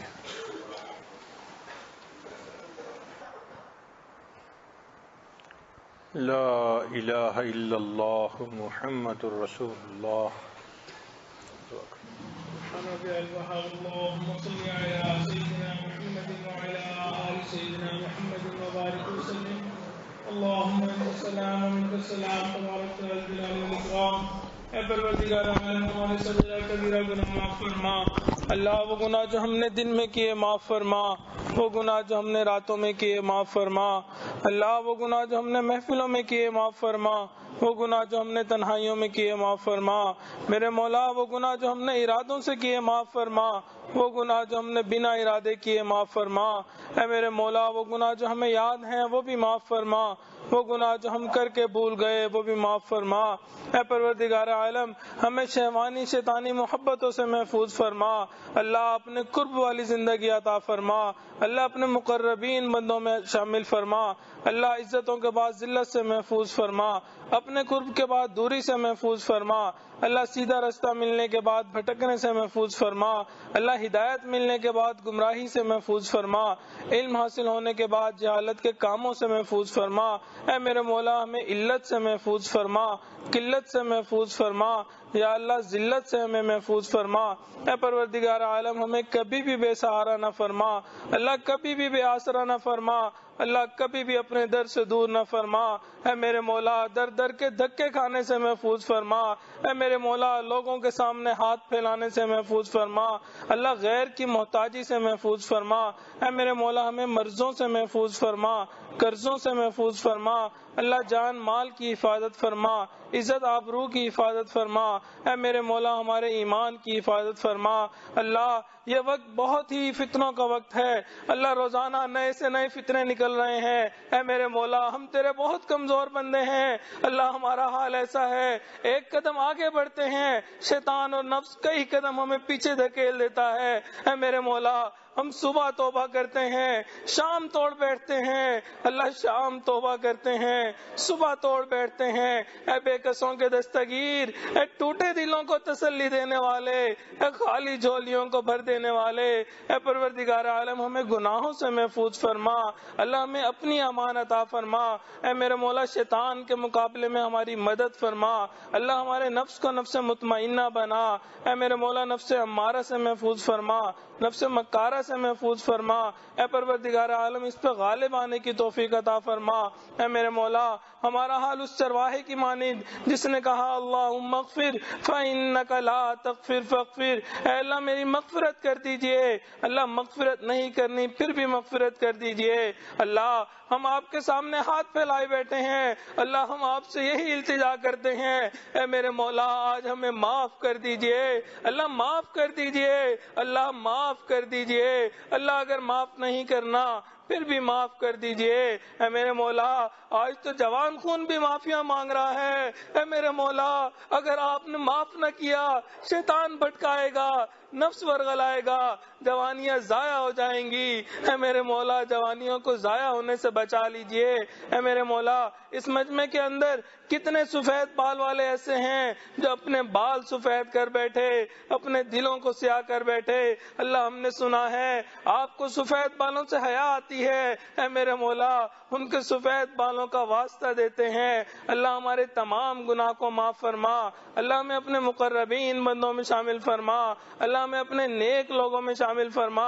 اے پروردگار عالم رمضان کا یہ قیمتی وقت گزرتا جا رہا ہے، اللہ جبرائیل امین کی بد دعا سے ڈر لگتا ہے ہلاک ہو جائے وہ شخص جس نے رمضان المبارک کو پایا اور اپنی مغفرت نہ کروائی اور نبی علیہ السلام نے اس پہ آمین کی۔ اے میرے مولا ہمیں ہلاک ہونے سے بچا لیجئے، اللہ برباد ہونے سے بچا لیجئے، اے میرے مولا ہمیں یہاں سے بخشے بخشائے اٹھا دیجئے۔ اے میرے مولا ہم نے اس دنیا کے اندر دیکھا لوگ اپنے غلاموں کے ساتھ اللہ نرمی کا معاملہ کرتے ہیں، اے پروردگار عالم میرے والد بھی آپ کے در کے منگتے ہیں، اللہ والدہ بھی آپ کے در کی منگتی ہیں، اللہ میرے دادا بھی آپ کے در کے منگتے تھے، اے میرے مولا نانا بھی آپ کے در کے منگتے تھے۔ اے میرے مولا ہم نے اس دنیا میں دیکھا لوگ نسلی غلاموں کے ساتھ نرمی کا معاملہ کرتے ہیں، اے میرے مولا ہم تو آپ کے نسلی غلام ہیں، اللہ ہمارے ساتھ نرمی کا معاملہ کر لیجئے، اللہ نرمی کا معاملہ کر دیجئے۔ اے میرے مولا ہمیں سختی سے محفوظ فرما، اے میرے مولا ہمارے لیے روز محشر کا دن آسان فرما، اللہ وہ بہت سخت دن ہوگا، انبیاء بھی وہاں کھڑے تھرا رہے ہوں گے، اولیاء بھی کھڑے کانپ رہے ہوں گے، اللہ نفسی نفسی کا عالم ہوگا۔ اے میرے مولا اگر آپ نے ہمارا حساب کتاب کھول لیا، اللہ ہمارا تو کوئی عمل ایسا نہیں جو آپ کے سامنے پیش کرنے کے قابل ہو، اللہ ہمیں بغیر حساب کتاب جنت عطا فرما، اللہ نبی علیہ السلام کے حضور حاضری عطا فرما، اللہ ان کے ہاتھوں سے کوثر کا جام عطا فرما، ان کی شفاعت عطا فرما، ان کے قدموں تلے ہمیں جگہ عطا فرما۔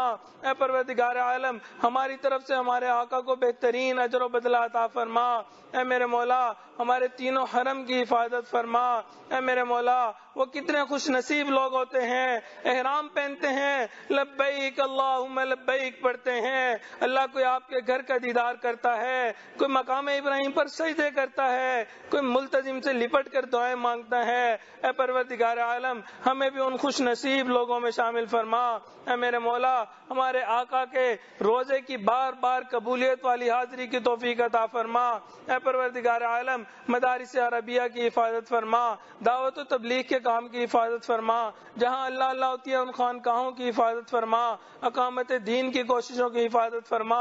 اے پروردگار عالم کہت الرجال کا دور ہے، جو بزرگ چلے جاتے ہیں اس کے بعد کوئی دوسرا ویسا نظر نہیں آتا، اے پروردگار عالم ہمیں اپنے حضرت کی قدر جانے کی توفیق عطا فرما، اللہ ان کی زندگی میں برکت عطا فرما، اللہ ان سے صحیح معنوں میں فائدہ حاصل اٹھانے کی توفیق عطا فرما، اے پروردگار عالم ان کے کاموں میں برکت عطا فرما، ان کی صحت میں برکت عطا فرما، ان کے رزق میں برکت عطا فرما، اللہ قدم قدم اپنی برکت شامل حال فرما، اے پروردگار عالم قیامت کے دن اپنے مشائخ کے سامنے شرمندگی سے محفوظ فرما، اللہ مشائخ کے بالوں پہ اللہ سروں پہ دھبا بننے سے محفوظ فرما، اے پروردگار عالم مشائخ کے لیے باعث شرمندگی نہ بنا، اے پروردگار عالم ہمیں ان کے لیے باعث عزت بنا، اللہ خوشی کا باعث بنا، اے پروردگار عالم دلوں کی جو نیک تمنائیں ہیں جو حاجات ہیں ان کو پورا فرما، اے میرے مولا حاضرین مجلس کی جو تمنائیں ہیں، جو نیک خواہشات ہیں، ان کو پورا فرما۔ اے پروردگار عالم، کتنے لوگ ایسے تھے جو آنا چاہتے تھے نہیں آ سکے، اللہ ان نے سسکتی آنکھوں کے ساتھ، اللہ آہوں کے ساتھ، روتی ہوئی آنکھوں کے ساتھ ہمیں بھیجا۔ اے پروردگار عالم، ان کی بھی دلوں کی نیک تمناؤں کو پورا فرما۔ اے پروردگار عالم، اسلام کا بول بالا فرما، کفر کا منہ کالا فرما۔ اے پروردگار عالم، اسلام کو عزت رفتہ عطا فرما۔ اللہ اس وقت امت مسلمہ پریشان ہے، اللہ امت کو اللہ سایہ عطا فرما، اللہ اپنی رحمت عطا فرما۔ اے پروردگار عالم، ہم سب کو اپنے مقربین بندوں میں شامل فرما۔ اے میرے مولا، ہمارے عزیز اقارب مشائخ رشتہ دار جو اس دنیا سے رخصت ہو گئے، ان کی مغفرت فرما، جن کی آپ نے مغفرت کر دی، قرب کے اعلیٰ ترین درجات عطا فرما۔ اے میرے مولا، ہمیں روحانی جسمانی بیماریوں سے محفوظ فرما، اللہ ہمیں حسد سے محفوظ فرما، بخل سے محفوظ فرما، تکبر سے محفوظ فرما، کینے سے محفوظ فرما، اللہ غصے سے محفوظ فرما۔ اے پروردگار عالم، ہمیں چوری سے محفوظ فرما، اللہ زنا سے محفوظ فرما، میرے مولا تمام برے کاموں سے ہمیں محفوظ فرما۔ اے میرے مولا، نبی علیہ الصلوۃ والسلام نے جو خیریں آپ سے مانگی وہ بھی ہمیں عطا فرما، جن شرور سے پناہ مانگی ہمیں بھی پناہ عطا فرما۔ اے میرے مولا، جو مانگا وہ بھی عطا فرما، جو مانگنا چاہیے تھا نہیں مانگ سکے وہ بھی عطا فرما۔ صلی اللہ تعالی علی حبیبہ سیدنا محمد وآلہ واصحابہ اجمعین برحمتک یا ارحم الراحمین۔